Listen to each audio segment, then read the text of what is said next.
आज जो व्हिडिओ बनवणार आहे तो व्हिडिओ हे अर्जंट याने बनवतोय का तर ज्या आजाराविषयी मी तुम्हाला माहिती देणार आहे हा जो आजार आहे सध्या खूप त्याचं थैमान घातलेलं आहे तर त्याच्यामुळे आज मी या व्हिडिओच्या मार्फत तुम्हाला त्या आजाराविषयी माहिती देणार आहे। तर हा व्हिडिओ नक्की जरूर पूर्ण बघावा आणि लाईक शेअर आणि कमेंट्स करावे। काही प्रश्न असतील ते विचारले तर मी दुसऱ्या नेक्स्ट व्हिडिओत तुम्हाला त्याचे आन्सर पण करणार आहे। नमस्कार, मी डॉक्टर विशाल रायते पाटील हेल्थ रिव्हर्सल स्टुडिओ मध्ये आपलं सर्वांचं मनापासून स्वागत करतो। पुण्यासारख्या अशा मोठ्या शहरात ह्या आजाराचं खूप थैमान आहे। त्या आजाराचं नाव आहे जीबीएस म्हणजे गुलेन-बॅरी सिंड्रोम। तर मी आज बोलणार आहे गुलेन-बॅरी सिंड्रोम म्हणजे जीबीएस। मी जळगावची आहे। मला 6 नोव्हेंबरला जीबीएस झाला होता। सुरुवातीला हातापायाला माझ्या मुंग्या आल्या होत्या, त्यानंतर हळूहळू एक एक स्टेप वाढत गेली, जसं कंबर दुखणे, पाय दुखणे आणि मग एकदम हातापायांची हालचाल थांबली होती, पूर्ण शिथिल पडले होते हातपाय माझे आणि मग त्यानंतर ॲडमिट व्हावं लागलं। नंतर थोडं न्यूमोनियामध्ये ते कन्वर्ट झालं होतं आणि मग त्याच्यामुळे व्हेंटिलेटरवर ठेवण्यात आलं होतं मला। 1 महिना व्हेंटिलेटरवर होते मी आणि मग त्यानंतर ऑक्सिजनवर ठेवण्यात आलं। मग असं हळूहळू करत करत तो कव्हर झाला। या सेंटरमध्ये आल्यावर तर मला खूप प्रगती वाटते आहे। मला आता इथे येऊन 1 महिना झालेला आहे। मी इथे जेव्हा आले तेव्हा माझ्या पायांची अजिबात हालचाल नव्हती, तर आता बऱ्यापैकी हालचाल आहे आणि भरपूर मूवमेंट आहे। ॲक्च्युली मला त्याच्या आधी थोडा टायफॉइड डिटेक्ट झालेला होता, तर त्याच्यातून मे बी थोडा बॅक्टेरियाचा पॉईंट राहिलेला, त्याच्यामुळे मे बी झाला असावा असं डॉक्टरांचं म्हणणं होतं। बाहेरचं खाणं वगैरे थोडं टाळावं आणि जर आपल्याला एखादा आजार असला आधी तर तो पूर्णपणे क्युअर करून घ्यावा असं मी तरी सांगेन।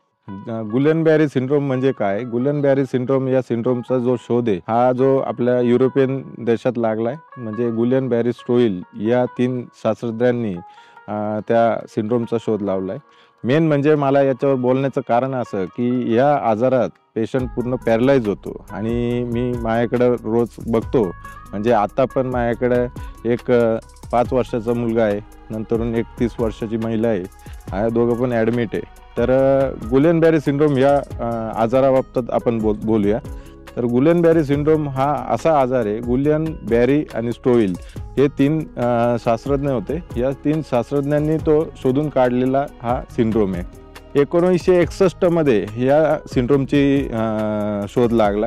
तर गुलेन-बॅरी सिंड्रोम हा आपल्या रोगप्रतिकारक शक्ती म्हणजे आपली जी इम्युन सिस्टीम ही कमी झाल्यामुळे हा होऊ शकतो। हा गुलेन-बॅरी सिंड्रोम हा जो जीबीएस आहे हा 78,000 एक पेशंट सापडतो, म्हणजे थोडा दुर्मिळ आजार आहे, कमी लोकांना होतो।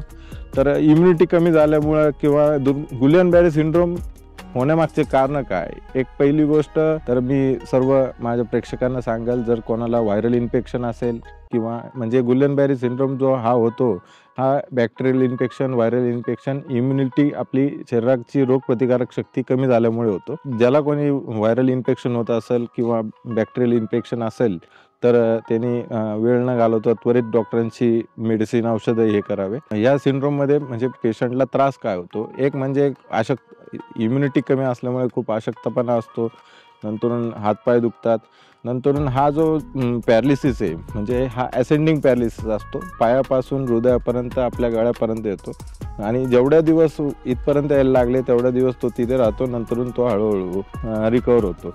म्हणजे याच्यासाठी म्हणजे गुलेन-बॅरी सिंड्रोम हा रिकवर होणारा आजार आहे, त्याच्यामुळे निश्चितच त्या बाबतीत तुम्ही काळजी करू नका। फक्त एवढंच आहे, त्याच्यासाठी ज्यावेळेस गुलेन-बॅरी सिंड्रोम होतो त्यावेळेस त्याच्यासाठी ट्रीटमेंट काय?